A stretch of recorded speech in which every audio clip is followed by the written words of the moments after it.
hope you enjoy the story. Let's begin. Lennox Granger's knuckles turned white as he gripped the edge of the hospital bed. Rain lashed against the windows of the Portland Memorial Delivery Room, matching the storm brewing inside him. "Push, Aubrey. You're almost there," the nurse urged at Aubrey's face twisted with effort, sweat dampening her blonde hair. Her fingers dug into Lennox's forearm as another contraction hit. "You got this," Lennox said, his voice steady despite the unease that had been growing in his gut for months. Suspicions he'd tried to bury, doubts he'd pushed aside for the sake of what they'd built together. His mother Eula stood in the corner, arms crossed over her chest, watching with those hawk-like eyes that missed nothing. She'd flown in from Georgia 2 days ago, bringing with her the scent of magnolias and that no-nonsense attitude that had kept Lennox grounded his entire life. "One more big push," the doctor called. Aubrey screamed, her grip becoming a vice. Then came the cry's sharp, new, demanding life. "It's a girl," the doctor announced. Relief washed over Lennox. After months of preparation, their daughter had arrived. He leaned forward, eager for his first glimpse. The room fell silent. The baby was beautiful, perfect lips, 10 tiny fingers, 10 tiny toes, and unmistakably not his. Lennox stared at the infant's rich brown skin, so different from his pale complexion or Aubrey's fair tone. The room tilted beneath his feet. "This baby ain't our blood." Eula's voice cut through the silence, every syllable dripping with southern certainty. Lennox's eyes snapped to Aubrey. Her face had drained of color, mouth opening and closing like a fish out of water. "Lennox, I don't." One word, flat and final. The nurse shifted uncomfortably. The doctor cleared his throat, focusing intently on the newborn. "There must be some mistake," Aubrey whispered, tears forming. "Maybe it's a genetic thing. Stop lying." Lennox's voice remained eerily calm. "Just stop." A knock on the door saved her from responding. Dr. Ramos entered, clipboard in hand, and an envelope tucked under his arm. The pediatrician's eyes widened slightly as they landed on the baby, but he recovered quickly. "Mr. Granger, I have the results you requested." 3 weeks ago, Lennox had asked for a paternity test. He'd told himself he was being paranoid, that the late nights and unexplained absences had reasonable explanations. He'd wanted proof to silence his doubts. Now, as Dr. Ramos handed him the sealed envelope, Lennox already knew what it would say. His fingers were steady as he tore it open. The medical jargon blurred except for one line. Probability of paternity, 0%. The paper crumpled in his fist. "Lennox." Aubrey reached for him, tears streaming down her face. "Please." "No." He stepped back, beyond her reach. "Don't touch me."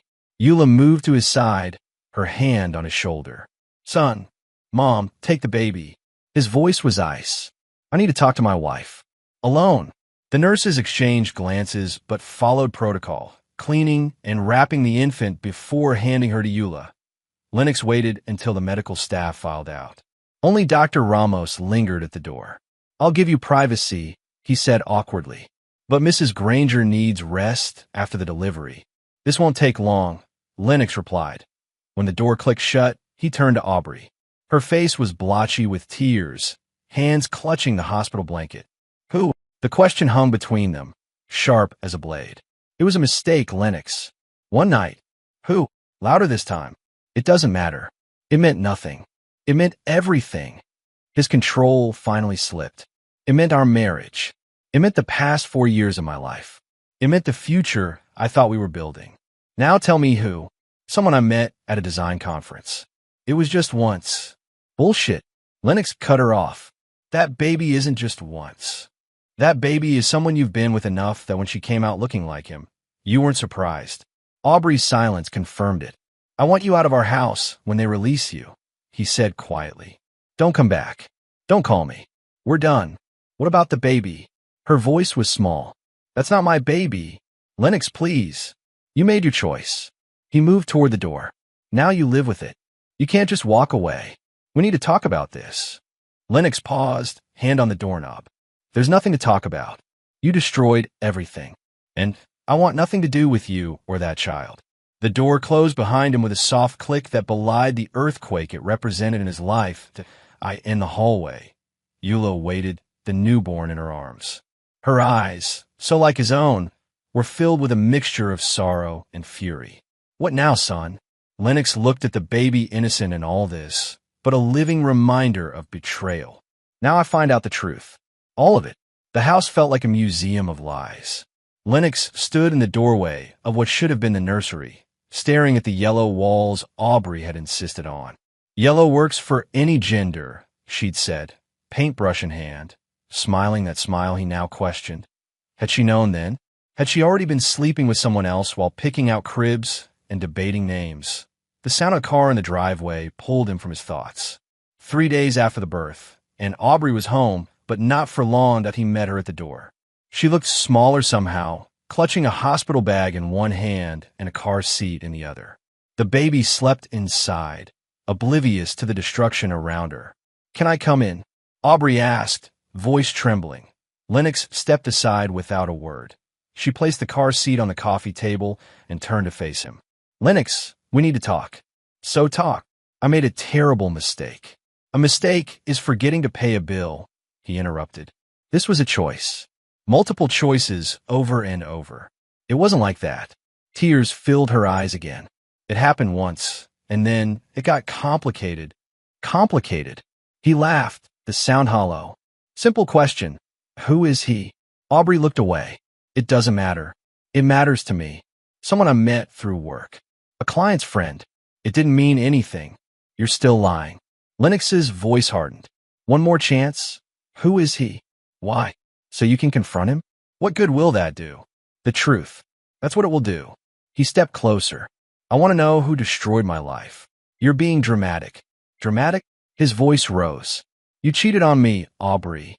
You got pregnant with another man's child and tried to pass it off as mine. How long would you have kept lying if that baby came out looking like me?" She flinched. "I was going to end it. I was trying to figure out how. By sleeping with him while I designed a nursery? By picking out a family car while carrying his kid?" Lennox shook his head in disgust. "Your stuff is packed. 2 suitcases in the garage. Take them and go." Aubrey's eyes widened. "You can't just throw me out. This is my house, too. A house I bought with my money from my business." His tone left no room for argument. "You've got 20 minutes to grab anything else you need." "And what about her?" Aubrey nodded toward the car seat where the infant slept. "That's not my child. She's innocent in all this, Lennox. I know that." His jaw tightened. "But I'm not raising another man's kid because you couldn't keep your legs closed." Aubrey's hand came up to slap him, but he caught her wrist mid-air. "Don't." She yanked her arm away. "You're being cruel." "No, Aubrey. Cruel is what you did to me." His voice dropped to a near whisper. "Now get your things and get out. Where am I supposed to go? Not my problem. Maybe your lover can take you in." "It wasn't like that." "Then what was it like?" Lennox demanded. "Tell me everything. Start with his name." "I can't." She broke off, glancing at the baby. Lennox followed her gaze, understanding dawning. "You're protecting him. Even now, I'm trying to protect what's left of our family." "There is no family." The words fell like stones. "You saw to that." "Lennox, please," she begged. "Just listen. I made a mistake, but we can work through this. For her sake, if nothing else. She's not mine, but she could be." Aubrey stepped closer. "We could raise her together. You'd be a wonderful father, Lennox. I know you would." "Stop." He backed away. "Just stop. There's no fixing this, Aubrey. I want you gone. Both of you. And I never want to see either of you again." The baby stirred, making small noises that would soon become cries. "I'll get my things," Aubrey whispered, defeated. Lennox watched her disappear up the stairs, feeling nothing but cold certainty. Whatever they'd had was dead. She'd killed it. 20 minutes later, he stood at the window as her car pulled away. He didn't wave. He didn't feel anything but a dull, throbbing rage that had nowhere to go. Not yet. He turned back to the empty house. Time to find answers. Lennox sat surrounded by evidence of a double life. Bank statements showing unexplained withdrawals. Deleted text messages he'd recovered from an old phone backup. Credit card statements with charges for hotels on nights Aubrey claimed to be at client meetings. He'd been blind, willfully blind. The laptop screen glowed in the darkened living room as he scrolled through her email. She changed the password, but he knew her pattern's the same, 3 variations with a number at the end. He was in within minutes. All those late nights, she'd claimed to be working on design proposals lies. The weekend conferences that ran long lies. The extra showers, the new lingerie she never wore for him. The unexplained absences, all of it. Lies upon lies. His phone rang, breaking his concentration. Quinn Berenger, his best friend since their days working construction before Lennox built his custom motorcycle business. "You eating?" Quinn asked by way of greeting. "Not hungry." Wasn't a question. "I'm bringing food. And beer." "Quinn." 30 minutes. The line went dead. Lennox returned to the laptop, filtering emails by date. If the baby wasn't premature, conception would have been around. There. An email chain about a fundraiser at the Portland Rehabilitation Center, where Lennox had spent 3 months recovering after a motorcycle crash shattered his leg 2 years ago. He clicked through the thread, scanning for names. The guest list included staff, donors, and his blood froze, Rashawn Bellamy, his physical therapist during recovery. The man who'd pushed him through pain, who'd shared beers after difficult sessions, who'd seemed genuinely invested in Lennox's progress. The man who had been in their home, invited to dinner as thanks for helping Lennox walk again. Another email confirmed it. Aubrey volunteering to help organize the fundraiser, working closely with staff. Working closely with Rashawn. The doorbell rang. Lennox didn't move, eyes fixed on a photo attached to an email. A group shot from the event. Aubrey standing next to Rashawn, his hand casually resting at the small of her back, her body angled toward him. The kind of body language that screamed intimacy. The doorbell rang again, followed by knocking. "I know you're in there," Quinn called. "Open up or I break it down." Lennox shut the laptop and moved to the door. Quinn stepped in, arms loaded with takeout bags, a 6-pack dangling from his fingers. "You look like shit," Quinn observed, taking in Lennox's unshaven face and rumpled clothes. "Feel worse." Quinn set the food on the coffee table and cracked open 2 beers, handing one to Lennox. "Start talking." So Lennox did. Everything from the delivery room to the evidence spread across his living room. Quinn listened without interrupting, his expression darkening with each new detail. "Rashawn Bellamy," Quinn repeated when Lennox finished. "Your PT guy." "Yeah. Son of a bitch." Quinn took a long pull from his beer. "What's the plan?" "Plan? To make them pay." Quinn's eyes, hard from years of military service, fixed on him. "Because they're going to pay." Lennox ran a hand through his hair. "I don't know yet. I need more information." "Then we get more information." Quinn pulled out his phone. "My cousin June is a paralegal. Smart as hell. Knows every legal trick in the book. She can help with the divorce. Make sure Aubrey doesn't get a dime." "I need to be sure it was him." "We'll be sure," Quinn promised. "And then we bury them both." Lennox nodded, feeling the first spark of something besides pain purpose. "I want everything," he said quietly. "Every detail, every lie, every meeting. I want to know how long, how often, where. Everything. We'll get it." Quinn opened a container of food and pushed it toward Lennox. "Eat. You need strength." "For what?" Quinn's smile was all teeth. "For war." The next morning, Lennox showered and shaved for the first time in days. The face in the mirror looked older, harder, the lines around his mouth deeper. Good. He felt older. The naive man who trusted his wife was dead. His phone buzzed with a text from Quinn, meeting June for lunch. "Join us. 1 p.m., River's Edge Cafe." He texted back a thumbs up and turned to the closet. Aubrey's clothes still hung on her side, perfuming the air with her scent. He yanked them down by the handful, stuffing them into garbage bags. By the time he finished, 3 black bags sat by the front door. He dropped them at a donation center on his way to lunch. Her dresser was next. As he emptied the drawers, a small velvet box fell to the floor. Inside was a silver bracelet he'd never seen before, engraved with a date from 6 months ago. Not her birthday. Not their anniversary. He pocketed it and continued in the bathroom. Her makeup and creams filled a 4th bag. He worked methodically, erasing every trace of her presence. In the medicine cabinet, behind a box of tampons, he found a small orange prescription bottle. Birth control pills. Dated 3 months ago. Lennox stared at it. They'd been trying for a baby for over a year. She'd claimed to be off birth control the entire time. Another L.I.W.Y. noon. The house felt emptier, but cleaner somehow. Like lancing a wound. Quinn and June were already at a corner table when Lennox arrived at the cafe. June Caro looked exactly as he remembered from family gatherings. Sharp eyes, sharper mind, her dark hair pulled back in a no-nonsense bun. Lennox. She stood to hug him. I'm so sorry about all this. Thanks for helping. Family takes care of family, she said simply. They ordered food, then got down to business. I need a divorce, Lennox began. You'll get one, June assured him. And given the circumstances, we can push for terms heavily in your favor. I want her out of my life completely. No alimony, no shared property. The house is in your name? Yes. Bought it before we married, with cash from my first major commission. Good. June made notes on a legal pad. Business? All mine. She has no involvement. Joint accounts? Lennox hesitated. One savings account. We both contribute. We'll freeze it until the divorce is final. There's more. Quinn interjected. Tell her about Rashawn.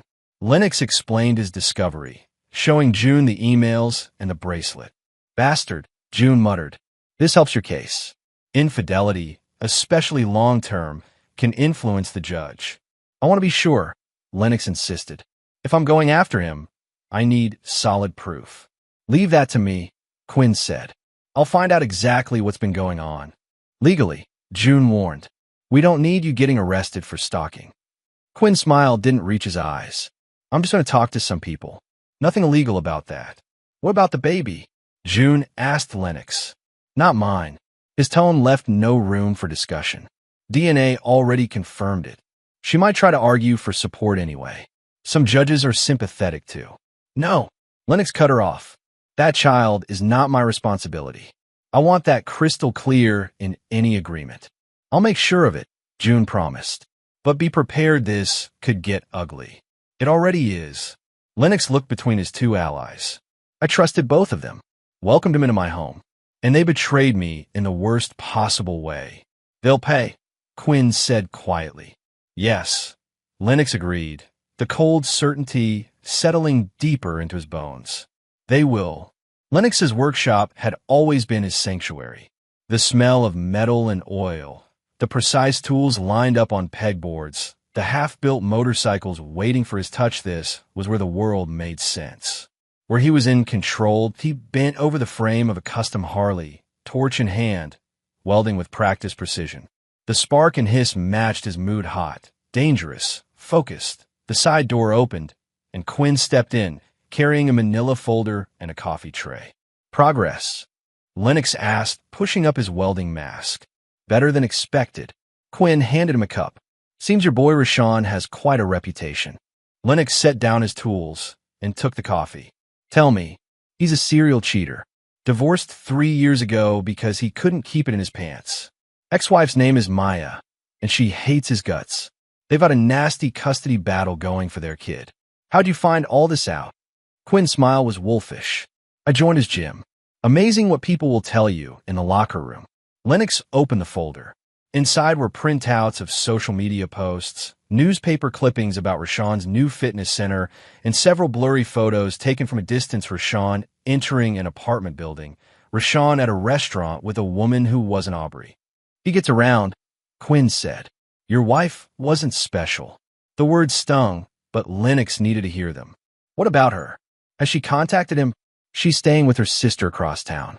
Called you 15 times yesterday. I blocked her number. Smart. Quinn tapped the folder. There's more. June found something interesting about that new gym of his. The financing came through 6 months ago, right when Aubrey started making big withdrawals from your joint account. Lennox's hand tightened around his coffee cup. She helped him buy it. Looks that way. June's digging deeper, seeing if there's a paper trail. The shop door opened again, admitting June herself, dressed in a crisp suit despite the weekend. Speak of the devil, Quinn greeted her. I've got news. She didn't bother with pleasantries. Aubrey did more than make withdrawals. There's a loan agreement with her name on it. And yours. Lennox straightened. What? She co-signed a business loan for $200,000. June handed him a document. With both your names. Lennox scanned the paper, his signature at the bottom. Except it wasn't his signature close, but wrong in subtle ways. I never signed this. I know, June said grimly. It's forgery, and that's a felony. She forged my signature to help her lover open a gym. The betrayal cut fresh. It gets better, June continued. The loan is secured against your house. Lennox's face went slack. She put my house up as collateral. Technically, you both did. If the business fails, you lose the house. The coffee cup crumpled in his grip, hot liquid spilling over his hand. He barely felt it. I want them destroyed, he said quietly. Both of them. We're getting there, Quinn assured him. June's filing the divorce papers Monday. I've got a friend watching Rashawn's place, and I'm meeting his ex-wife tomorrow. Maya. Lennox looked up. What? Enemy of my enemy. Quinn shrugged. She might have dirt we can use. I don't just want dirt, Lennox said. I want them to lose everything, the way I did. June and Quinn exchanged glances. We need to be careful, June warned. Revenge feels good, but illegal actions will only hurt you. Nothing illegal, Lennox agreed. Just justice. The next day, Lennox met Quinn at a downtown coffee shop. Maya Bellamy was already there, a slender woman with wary eyes and a firm handshake. Thanks for meeting us, Lennox said as they Saturday. Quinn explained your situation. Her voice was cool, controlled. I'm sorry your wife got caught in Rashawn's web. So am I. You should know, this is his pattern, Maya continued. He targets women in committed relationships. There's something about the challenge that excites him. How long were you married? Quinn asked. 5 years. 3 good, 2 hell. She stirred her coffee. He cheated with at least 4 women that I know of. Probably more. In the custody battle, Lennox prompted. Maya's expression hardened. He doesn't even want our son. He just knows fighting for custody hurts me. It's control. Sounds like him, Quinn muttered. Why are you doing this? Lennox asked her. Helping us. Because Rashawn Bellamy destroys lives for sport, she said simply. He ruined my marriage, traumatized my child, and walked away smiling. If I can help stop him from doing it to someone else, I will. We're building a case against both of them, Quinn explained. Any information helps. Maya reached into her purse and pulled out a flash drive. Text messages, emails, bank records from our divorce. He tried to hide money, claimed poverty to reduce child support. The judge saw through it. Lennox took the drive. Thank you. There's more, she added. The restraining order I filed last year. He showed up at my house at 3 a.m., drunk, threatening to take my son. When I called the police, he claimed I invited him over. Do you have a copy of the order? On the drive, along with the police report. Lennox pocketed it, a plan forming. Maya, how would you feel about testifying if this goes to court? Her smile was cold. I'd be delighted. They parted ways with promises to stay in touch. As Lennox and Quinn walked to their cars, Quinn glanced at his friend. You got that look. What look? The one you get when you're designing something complicated. Quinn stopped walking. What are you thinking? Lennox leaned against his truck. I'm thinking we hit them where it hurts most. For Rashawn, it's his reputation that Jim is his pride and joy. For Aubrey, it's her social standing, all those Instagram followers and design clients. And how do we do that? Legally, Lennox assured him. But thoroughly. First, I sue over the forged loan documents. That gets public attention. Then we make sure everyone knows exactly who and what they are. Scorched earth. They burn my life to the ground, Lennox said flatly. I'm returning the favor. The courthouse steps were crowded with the usual Monday morning traffic lawyers in suits, defendants in their Sunday best, families there for custody hearings. Lennox, June, and Quinn moved through them purposefully. Inside, their footsteps echoed on marble floors as they followed signs to courtroom C.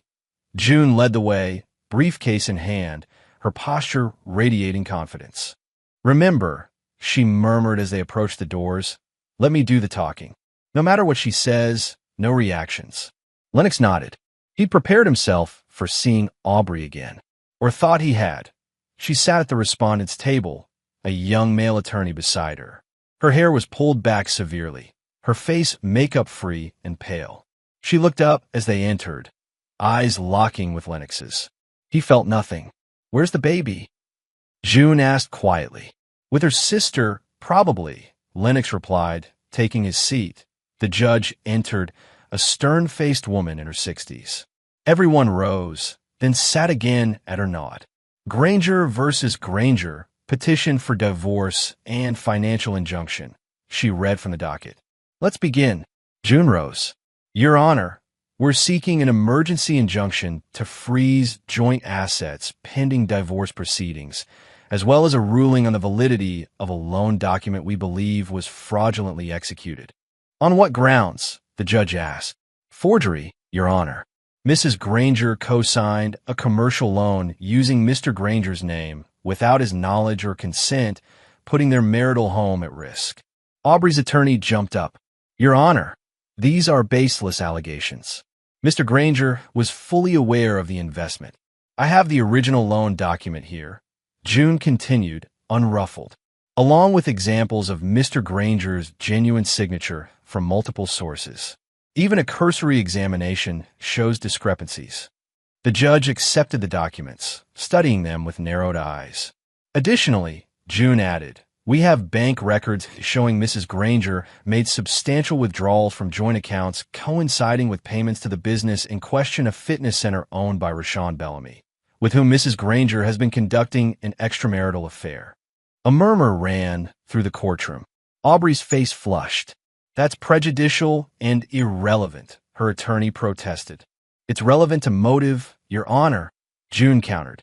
"Mrs. Granger diverted marital funds to benefit her paramour's business interests, then forged her husband's signature to secure additional financing." The judge held up a hand. "I've heard enough for now. I'm granting a temporary freeze on joint assets pending investigation of these allegations. Mrs. Granger is prohibited from accessing any joint accounts or property until this matter is resolved." Lennox kept his face impassive. Even his satisfaction coursed through him. "Additionally," the judge continued, "I'm ordering handwriting analysis of the loan document. We'll reconvene when those results are available." She banged her gavel. "Next case." Outside the courtroom, Aubrey intercepted them, her attorney hovering nervously behind her. "Lennox, please." She reached for his arm. "This has gone too far." He stepped back, avoiding her touch. "No, it hasn't gone far enough. I made a mistake. I admit that. But this," she gestured at the courthouse, "this is cruel. Cruel is stealing from your husband to fund your lover's business." His voice remained even. "Cruel is forging my name and risking my house. I was going to pay it back," Rashawn promised. "Rashawn," Lennox cut her off. "Is that his name? Funny, you kept forgetting to mention it before." Her eyes darted to Quinn and June. "Can we talk privately?" "No." "Lennox, I'm begging you. If this goes public, my career is over. No one will hire me. You should have thought of that before." Tears welled in her eyes. "What about Raina? She needs stability, support." "That's not my child," Lennox reminded her coldly. "And not my problem." Mr. Granger, her attorney, intervened. "Perhaps we could discuss a settlement. Something equitable for both parties." June stepped forward. "My client is seeking full dissolution with no alimony, no division of assets purchased prior to marriage, and complete separation of all business interests." "That's unreasonable," the attorney sputtered. "No, what's unreasonable is expecting my client to support a woman who betrayed him and a child that isn't his," June replied. "We've already been more than generous by not pursuing criminal charges for the forgery." "Yet," Quinn added quietly. Aubrey paled. "Criminal charges? Forgery is a Class C felony in Oregon," June informed her. "Punishable by up to 5 years in prison." "You wouldn't," Aubrey whispered, looking at Lennox. "Try me." Her attorney pulled her aside, whispering urgently. After a moment, she nodded. "We'll consider your terms," the attorney announced. "Expect our counteroffer by Thursday." As they walked away, Lennox heard Aubrey's muffled sob. He kept walking, straight-backed and dry-eyed. The next morning brought unexpected news. June called while Lennox was at his workshop. "We have a problem," she said without preamble. Aubrey's filed for temporary support. What? How can she ask for money after what she did? Not for her. For the baby. She's claiming that despite the DNA results, you acted as the father during pregnancy, buying supplies and preparing a nursery, establishing a pattern of support. Lennox's hand tightened on the phone. That's ridiculous. It's a legal maneuver. Rare but not unheard of. The hearing is Friday. I'll be there. Friday found them back in the same courtroom. This time, Aubrey had the baby with her, a tiny bundle in a pink blanket. A calculated move, Lennox knew. Playing on sympathy. The judge was different today, an older man with reading glasses perched on his nose. He reviewed the file carefully before addressing the court. Mrs. Granger is seeking temporary child support pending final divorce proceedings, despite DNA evidence excluding Mr. Granger as the biological father. Mrs. Granger, please explain your reasoning. Aubrey stood, the baby in her arms. Your Honor, throughout my pregnancy, Lennox Mr. Granger acted as this child's father. He attended doctor appointments, helped prepare a nursery, purchased baby supplies. He established a pattern of support and care that Raina has come to depend on. The judge turned to June. Counselor, June rose. Your Honor, my client learned of his wife's infidelity only at the child's birth. The DNA test was requested immediately. At no point did he agree to raise another man's child, nor has he taken any action to establish himself as a father figure since learning the truth. The nursery, Aubrey began, was prepared under false pretenses. June interrupted. Mrs. Granger deceived my client into believing the child was his. That deception cannot now be used to obligate him financially. The judge peered over his glasses. Has the biological father been identified? Yes, Your Honor, June replied. Rashawn Bellamy. We have submitted his name to the court along with evidence of Mrs. Granger's relationship with him. And has Mr. Bellamy been notified of his paternity? I've attempted to contact him, Aubrey admitted, but he's been unresponsive. I see. The judge made a note. Mrs. Granger, the court sympathizes with your situation, but cannot obligate Mr. Granger to support a child that is demonstrably not his, particularly when the actual father has been identified. But Your Honor, your petition for temporary support is denied. You are advised to pursue child support from Mr. Bellamy through proper channels. The judge banged his gavel. Outside, Lennox watched as Aubrey struggled with the car seat, the diaper bag, and her purse. For a split second, old instincts urged him to help. He crushed them ruthlessly. That was a low move, he said as he passed her, using the baby as a prop. She's not a prop, Lennox. She's a person, an innocent person. I know that, but she's not my person. Aubrey's face crumpled. He won't even see her. Won't return my calls. Now you're suing him too. June filed this morning, Lennox confirmed. For fraud and misrepresentation. The gym equipment you bought him with my money? We're taking it back. You're going to destroy his business. That's the idea. The baby began to cry, a thin wail that pierced the courthouse hallway. Aubrey bounced her gently. What happened to you? She whispered. You used to be kind. I used to be a lot of things, Lennox replied, including faithful and honest. You killed that man. He walked away, not looking back even as the baby's cries echoed behind him. That evening, a new voice entered the fray. Lennox's phone rang an unknown number. Granger, it's Rashawn. We need to talk. Lennox's hand tightened on the phone. Nothing to talk about. Look, man, this has gotten out of hand. The lawsuits, the accusations. Out of hand. Lennox repeated.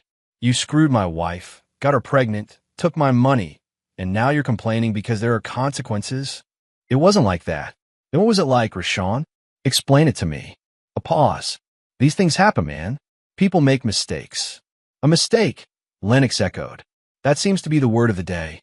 I'm trying to be reasonable here. Let's settle this between us. Man to man. I thought we were men when you were in my home. When I invited you for dinner to thank you for helping me walk again. Was that manly, Rashawn? Sleeping with my wife while eating my food. That's not. Or was it manly when you took her money, my money, to buy your precious gym?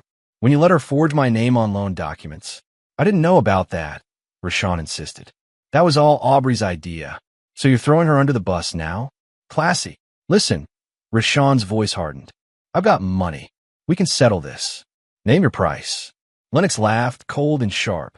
You stole blood from me. I'm taking yours slowly. He hung up and blocked the number. The gym smelled of sweat and disinfectant, weights clanging as early morning clients pushed through their routines. Quinn stretched casually near the free weights, baseball cap pulled low, watching Rashawn lead a private session with a woman in expensive workout gear. Lennox waited outside in his truck, sipping coffee gone cold, Quinn's running commentary coming through his earpiece. Handsy with this one, too, Quinn murmured. That's the third client this week he's adjusted a little too personally. Get on video. Already done.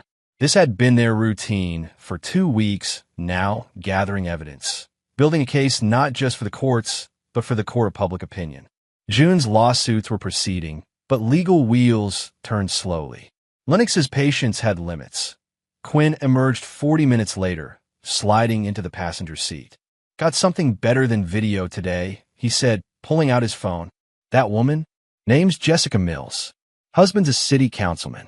I chatted her up in a lobby. Turns out Rashawn's been giving her private sessions after hours. She admitted that, not in so many words, but she blushed when I mentioned his reputation with female clients. Quinn showed him a series of photos Rashawn and Jessica leaving together, his hand on her lower back. That's from 2 days ago. They went to the Riverfront Hotel. Lennox studied the images. Any connection to Aubrey? None that I can find. They run in different circles. So he's still at it. Even with all this going on. Guys like him don't change, Quinn said, pocketing his phone. Once a cheater, always a cheater. We need more, Lennox decided. Something definitive. I'm working on it.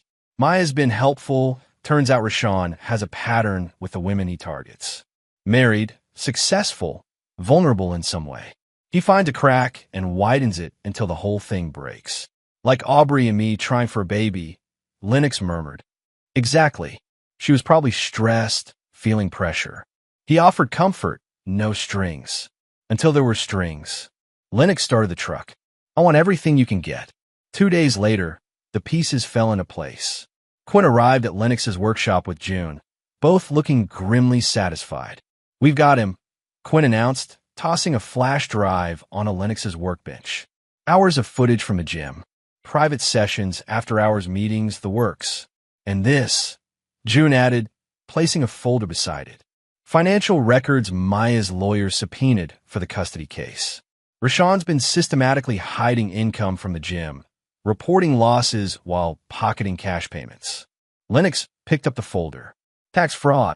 Among other things, June confirmed. He's also paying employees under the table to avoid payroll taxes. What does this mean for our case? It strengthens our position enormously. The loan he got with Aubrey's help and your forged signature was based on fraudulent financial statements. That's bank fraud. So we take this to the authorities? June shook her head. Not yet. First, we use it for leverage in your divorce settlement. If Aubrey wants to avoid being implicated in bank fraud, she'll agree to our terms. Lennox considered this. And Rashawn, Quinn grinned.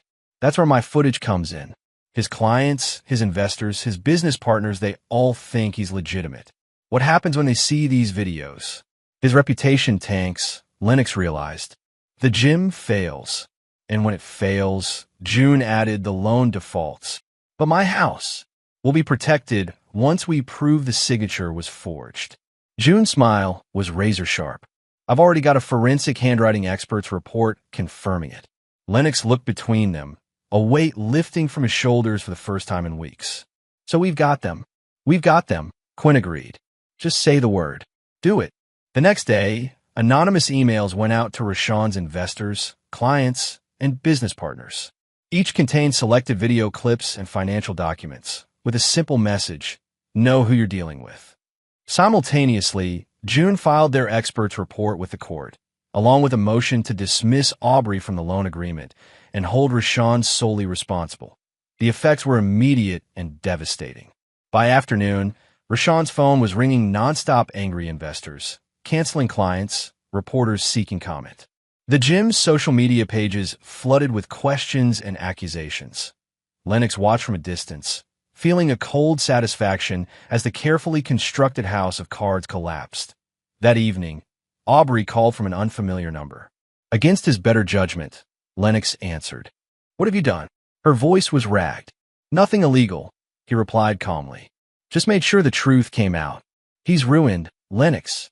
His business is collapsing. Clients are fleeing. And you care because he's Raina's father," she cried. "Without his income, how is he supposed to support her? That sounds like a problem between you and him. You're being vindictive." "No, Aubrey. I'm being just." Lennox's voice hardened. "He made choices. You made choices. Now you live with the consequences." "And what about you?" she challenged.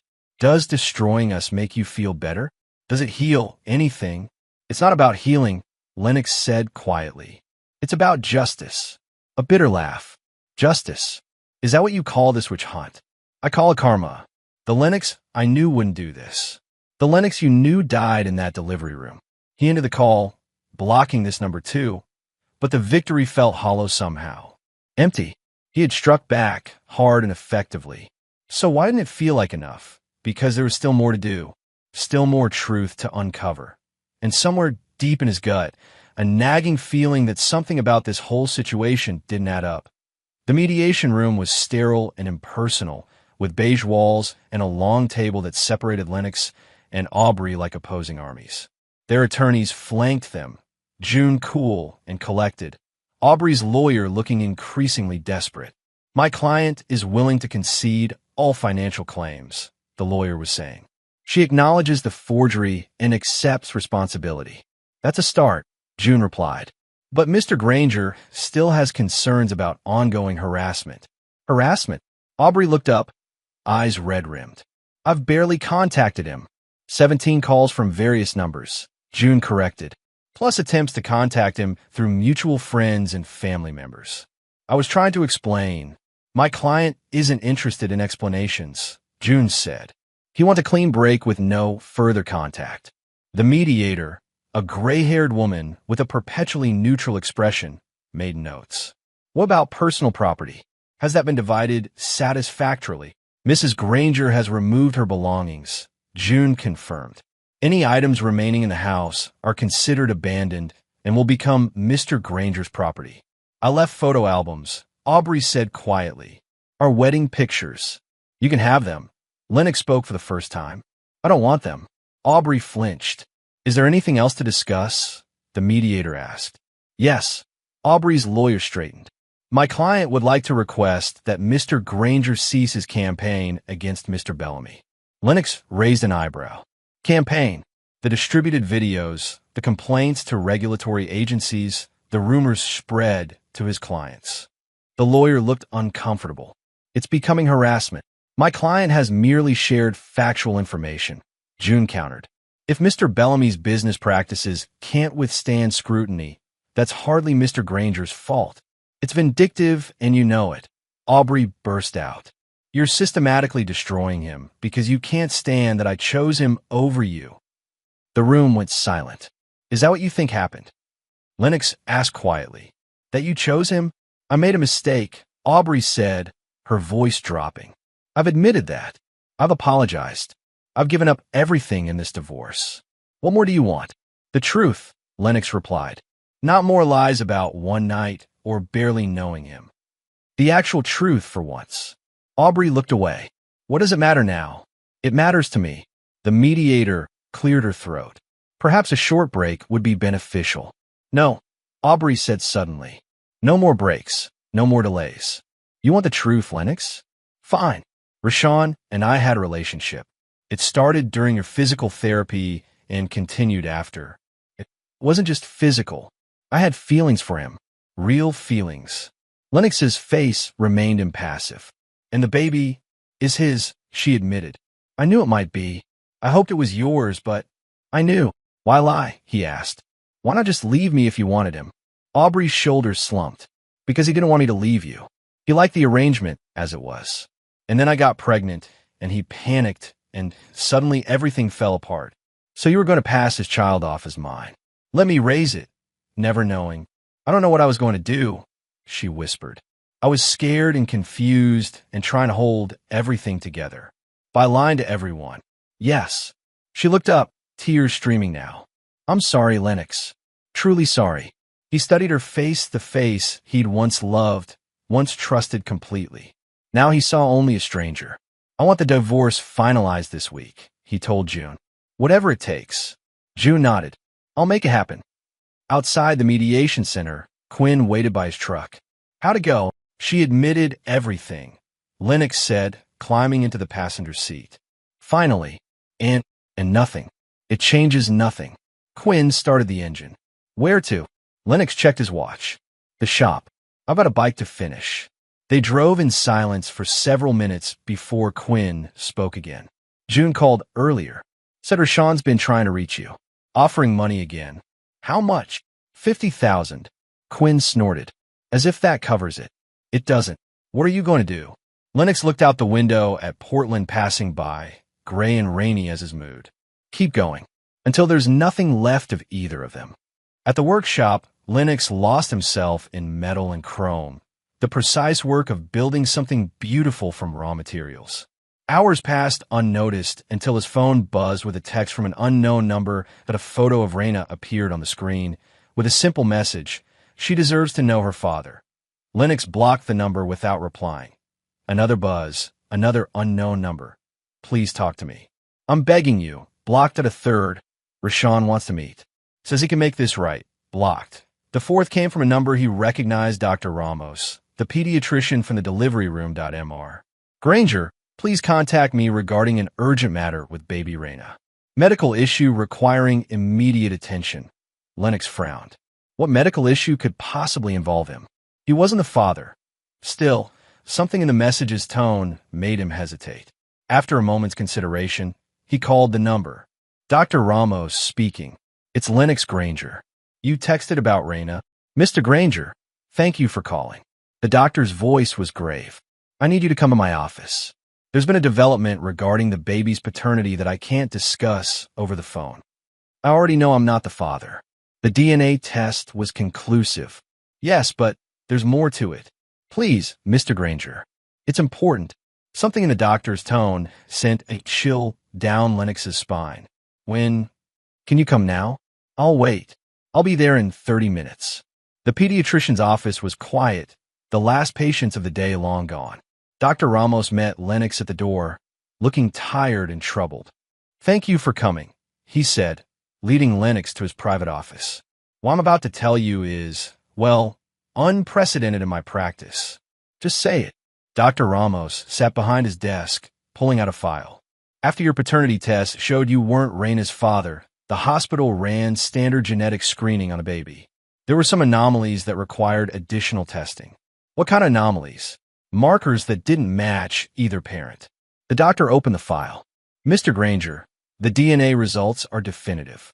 Raina is not biologically related to Aubrey either. Lennox blinked. What? Raina is not Aubrey's biological child. Dr. Ramos slid a paper across the desk. We've confirmed it with multiple tests. That's impossible. I was there. I watched her give birth. Yes, which makes this situation all the more disturbing. The doctor removed his glasses. We believe there was a mix-up in the nursery. Another baby, born the same night, was given to your wife. And Aubrey and Rashawn's actual baby, Dr. Ramos looked down, was given to another family, a woman named Callista Nevers. She was told her baby died shortly after birth due to respiratory complications. Lennox felt the room tilt. Are you saying this woman has been grieving a dead baby for months, while her actual child has been with Aubrey? Yes, it's a catastrophic error. The hospital is conducting a full investigation. Does Aubrey know? We contacted her yesterday. She was understandably shocked. Lennox sat back, mind racing. And this Callista person? Ms. Nevers was informed this morning. She's coming in tomorrow to do additional testing, but the preliminary results are conclusive.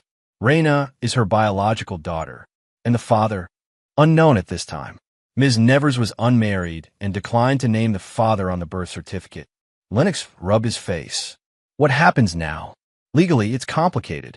The hospital will work with both families to determine the best course of action, but ultimately, Raina is Ms. Nevers' biological child. The implications hit Lennox like a physical blow. The baby wasn't Aubrey's. Wasn't Rashawn's. Had never been. All of this, the betrayal, the pain, the revenge had swirled around a child that belonged to neither of them. "I'd like to meet her," he found himself saying. "Callista." Dr. Ramos nodded. "I'll arrange it, if she's willing." The next day, Lennox sat in a private hospital conference room, waiting. June had insisted on coming with him, concerned about legal ramifications. "You have no obligation here," she reminded him. "Legally, you're completely separate from this situation." "I know," Lennox said. "I just need to see this through." The door opened, and a woman entered, slender, with deep brown skin and close-cropped hair. Her eyes, red-rimmed from crying, met his with a wariness that matched his own. "Ms. Nevers," Dr. Ramos made the introduction. "This is Lennox Granger." "The husband," she said quietly. "Ex-husband," Lennox corrected. "Nearly finalized." Callista sat across from him. "They told me what happened, with your wife and the other man. It's complicated and painful, I imagine." Her voice was soft, measured. "I'm sorry." Lennox studied her. "You're a teacher?" "Third grade. 8 years now." "And the father?" "Of your baby." She stiffened slightly. "Not in the picture. By his choice." "I'm sorry." A small shrug. "Life happens." They sat in silence for a moment, two strangers connected by an impossible mistake and months of separate suffering. "Have you seen her?" Callista finally asked. "Recently, I mean." "No, not since the hospital. They showed me pictures. She's beautiful." Tears welled in her eyes. "I thought she was gone. I had a funeral. A little white casket." Lennox felt something crack in his carefully maintained wall of anger. "I can't imagine. And now she's alive, but she doesn't know me. Doesn't know I'm her mother." Callista wiped her eyes. "They say the first months are crucial for bonding. I've missed them all." "She's still young," Lennox found himself saying. "You'll make new bonds. Your wife, ex-wife, she's had her all this time. Feeding her, changing her, soothing her cries." Callista looked at him directly. "Does she love her, do you think?" The question caught him off guard. He'd been so focused on his own pain, his own revenge, he hadn't thought about Aubrey as a mother. "Yes," he admitted. "She loves her." Callista nodded slowly. "That's something, at least. What happens now? With the baby?" "There will be a transition period," Dr. Ramos interjected.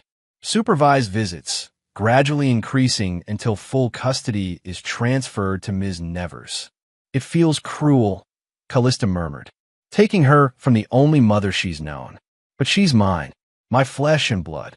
Lennox understood suddenly, with perfect clarity, the awful position this woman was in. To claim what was rightfully hers meant inflicting trauma on an innocent child. "If there's anything I can do," he offered. Callista looked surprised. "After everything you've been through, why would you want to help?" Lennox considered the question. "Because none of this is the baby's fault, and none of it is yours." For the first time, she smiled, a small, sad thing, but genuine. "Thank you, Mr. Granger." "Lennox." "Callista." She hesitated. Will you tell me about her? What you know, what she's like?" So he did. The little he knew from the brief time before his world shattered. How she had a strong cry right from the start. How her tiny fingers had gripped the edge of her blanket in the hospital. And somewhere in the telling, Lennox felt something shift inside him, not forgiveness. Not yet, but a loosening of the knot of rage that had driven him for months.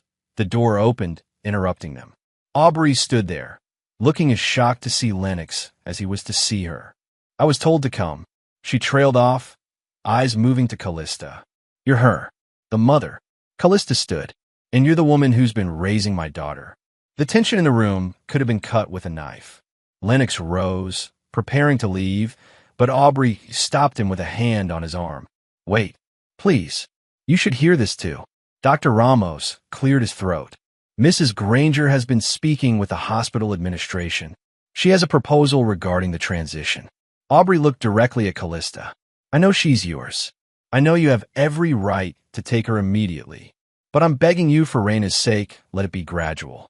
Let her get to know you slowly." "That was already the plan," Callista said cautiously. "I want to help," Aubrey continued. "I've been her mother for months. I know her cries, her likes, her schedule. Let me help you become her mother." Lennox watched the exchange, marveling at the surreal turn his life had taken. Two women negotiating over a baby that neither had expected to share, while he stood witness. I appreciate that, Callista said finally. It's generous, considering. Aubrey's eyes filled with tears. She's an innocent baby. She deserves a smooth transition. And Rashawn? Lennox found himself asking, where's he in all this? Aubrey's expression hardened. Gone.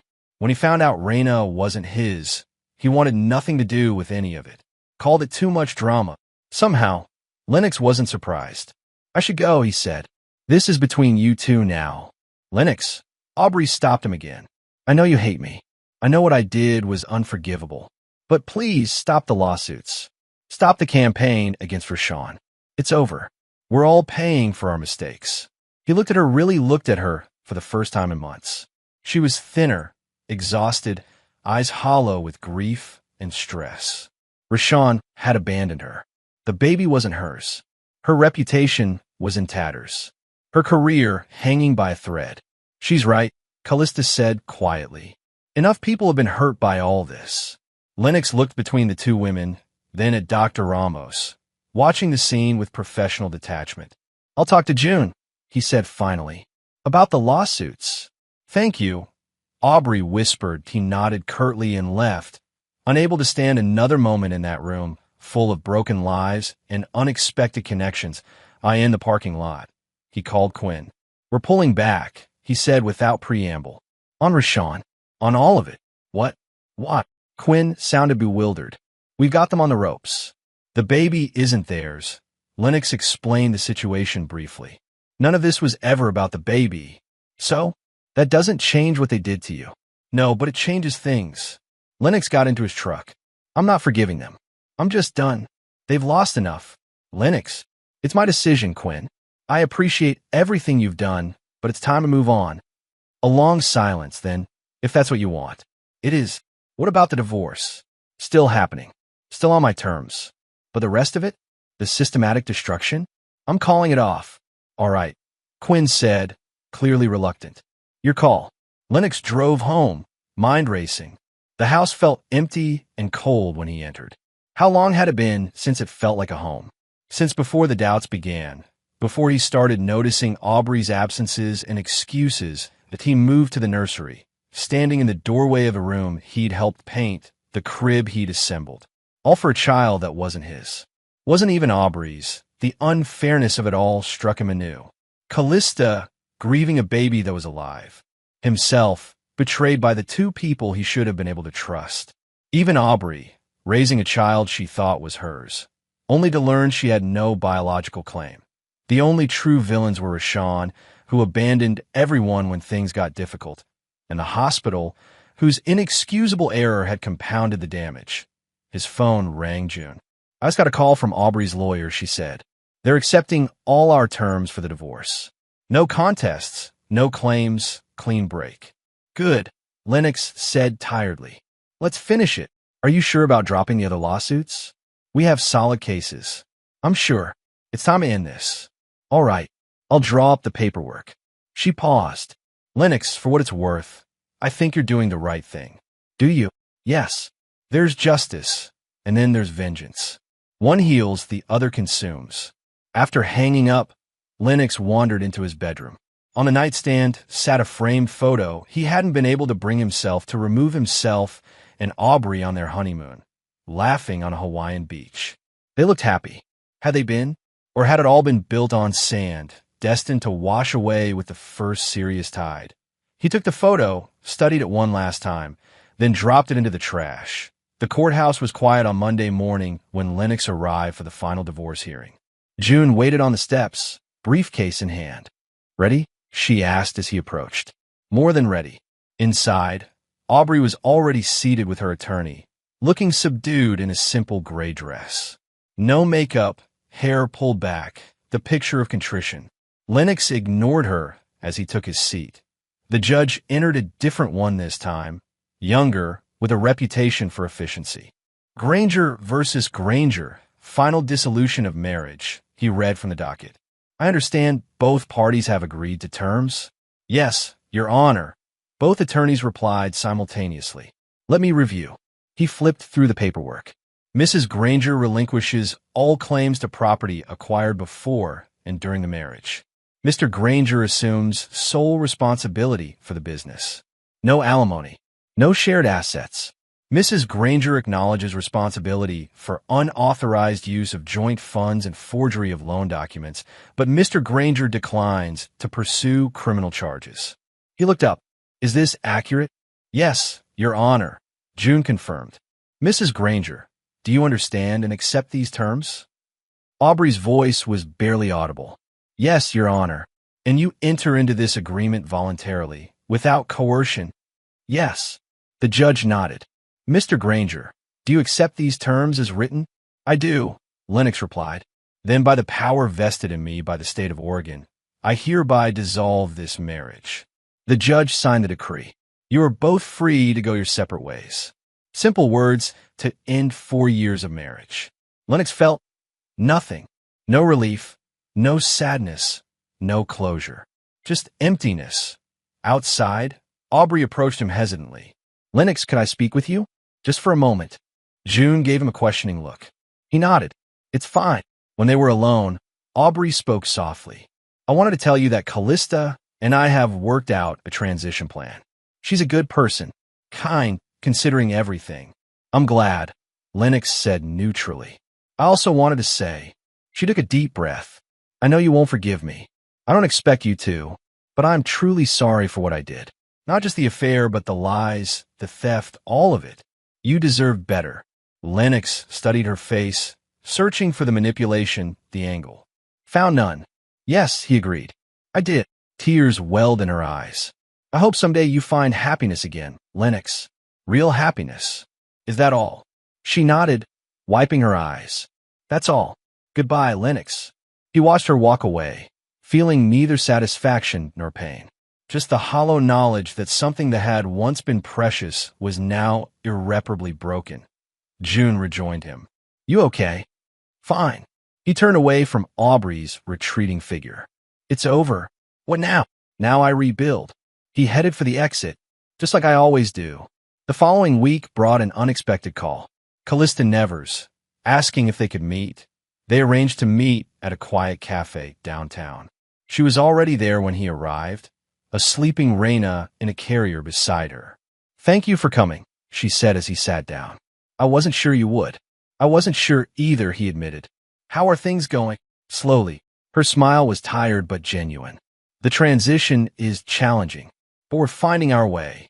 And Aubrey, struggling. It's hard for her to let go. Callista glanced down at the sleeping baby. But she's been incredibly helpful. Shows me Raina's routines, what comforts her, what she likes. That's good of her. It is. Callista met his eyes, which is why I want to talk to you. About Rashawn. She clasped her hands on the table. He came back, tried to reconcile with Aubrey, said he made a mistake running away.